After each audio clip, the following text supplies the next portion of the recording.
kuha ba? Bataan. Yung galong mo ha? Bataan ba?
Ito picture ni.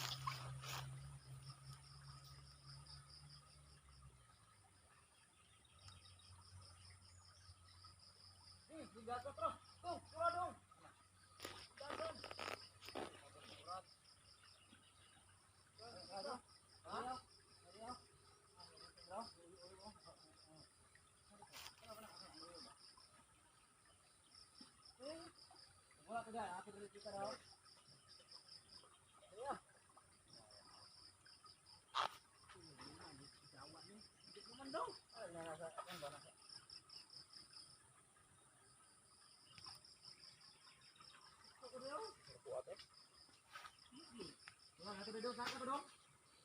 So itong sukat mga kanter galing dito sa yung bao mga kanter o turtle ay 43 meters mga kanter galing sa bao. So yung bao mga kanter ay nandoon sa position sa north. So patungo dito mga kanter sa south ay 43 meters ang kanyang layo mga kanter. So yan po ang kanyang sukat at yan ang po ang kanyang orientation. So ibig sabihin ay tumpak ito sa ano mga kanter, sa ating mga orientation mga kanter. So ganyan talaga ang Hapon pag sila ang mag-layout sa area mga kanter. Pag sila ang magtago sa kayamanan ay mayroon talaga yang mga ano layout na tinatawag natin na dama composition o clock orientation mga kanter. So nakita natin mga kanter na itong area mga kanter ay pag marunong lang tayo magkumpas o clock mga kanter orientation ay talagang makita natin mga kanter ang kanyang mga layout sa kanyang mga HTM o mga nilagay na mga marka o surface marker mga kanter o HTA mga kanter. So itong area mga kanter ay bihira lang ito na makita ng mga kanter sa mga creek dahil napakahirap ito tukuyin mga kanter at hanapin. So kung marunong lang tayo mag clock orientation mga kanter ay talagang makikita natin itong mga surface marker at saka mga HDA mga kanter. Kumpasan lang natin mga kanter at makikita natin ang mga coordinate marka o marker mga kanter. Na ibig sabihin ay itong bato mga kanter na sadyang tinabas na mga kanter ay karamihan nito mga kanter ang nakalagay nito mga kanter ay mga gold deposit na tinago ng mga Hapon mga kanter.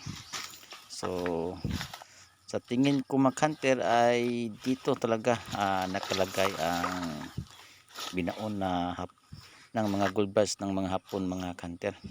Kaya lang kailangan pa itong gamitan ng kumpas dahil ito ay meron pa itong mga direction kung saan tayo pupunta, pero hindi lang ito kalayuan dito mga kanter. Ito po ay malapit lang dito mga kanter, kaya humakbang lang tayo ng kunti para makita natin ang nakatagong deposito ng mga Hapon mga kanter. So akalain mo nga mga kanter ay magtataka tayo mga kanter kasi itong bato ay nakatago talaga ito mga kanter. So mayroon pang isang parang X kung linisan na yan mga kanter. So tingnan yung bato mga kanter ay naka-ingrid mga kanter, at saka tinabas talaga o sinasadyang tinabas ng kahit ano bang chemical itong ginamit nila mga kanter o mga kagamitan na sinadya talagang hiniwa nila mga kanter yung bato.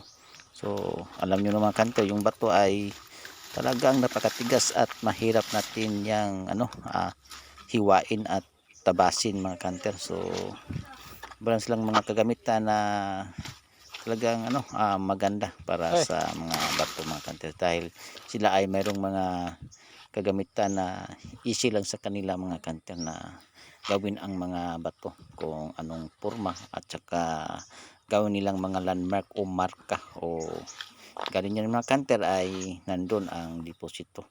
Kapag ito ay nahanap mo ito mga kanter ay madali lang hanapin ang kayamanan mga kanter.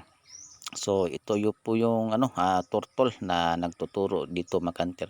So yung turtle mga kanter ay nasa yan sa north direction mga kanter. So dito mga kanter ay sa south. So ang kanyang layo mga kanter o sukat galing doon sa turtle ay 43 meters mga kanter ang kanyang distance galing dito mga kanter at patungo sa bao o turtle mga kanter.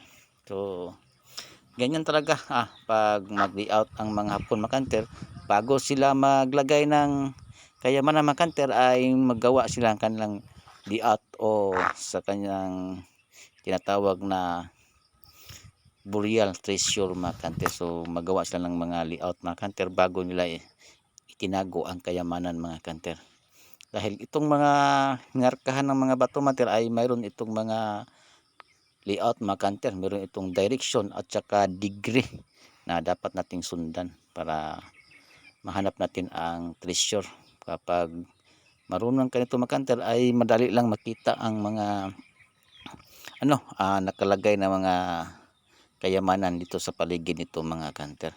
So dito mga kanter ay pwede rin na dito nakalagay na kayamanan mga kanter na atilang itisdig ng mga kanter, baka mayroon niyang mga tinatawag na sucker deposit nito mga kanter. So ito mga kanter, ang kayamanan dito mga kanter ay hindi lang malayo, malapit lang dito mga kanter. So maghakbang ka lang ng konti mga kanter ay nandun lang sa paligid nitong marka nitong bato mga kanter. Pwede rin sa ilalim nito mga kanter o sa gitna nito mga kanter. So ganyan talaga pag maglagay mga kanter ang mga Hapon o tsaka mag-layout.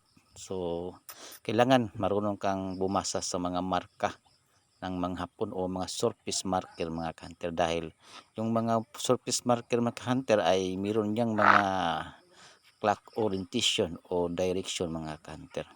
So pag alam nyo mga kanter ay madali lang hanapin ang mga coordinate marker. So pag makita mo yung mga kanter sa ilalim yung STM o tinatawag natin na control ng mga Hapon mga kanter. So pag makita nyo mga kanter ay madali lang hanapin ang kayamanan na nakatago sa paligid nito mga kanter. So galing talaga mga kanter, magtago ang mga Hapon sa kanilang kayamanan. So yan lang po mga kanter ang ibabahagi ko sa inyo mga kanter. Sana mayroon kayong na nakuha dito na kaalaman mga kanter pag tayo ay nasa area mga kanter. So happy hunting sa inyo mga kanter, at sana makakuha din kayo sa inyong area mga kanter. Kung gusto kayo magparimap sa amin mga kanter ay mag-message lang kayo dito sa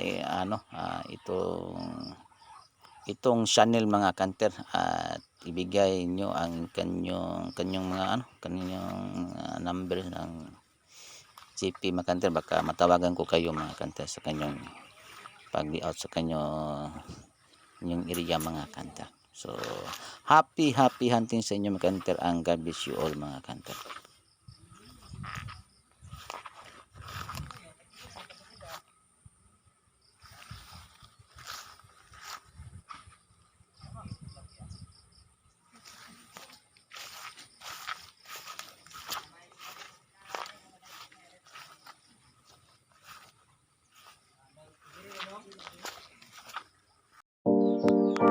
Hello mga ka-hunters, this is my Tid Hunter, ang inyong gabay sa pagtitreasure. Mga ka-hunter, kung hindi pa kayo nakasubscribe sa aking channel, pakisubscribe at pakiclick ang notification bell para lagi kayong updated sa mga susunod mga i-upload ko mga ka-hunter. Shout out po pala mga ka-hunter dyan to all Philippines, Luzon, Visayas, Mindanao. Happy hunting sa inyo mga ka-hunter.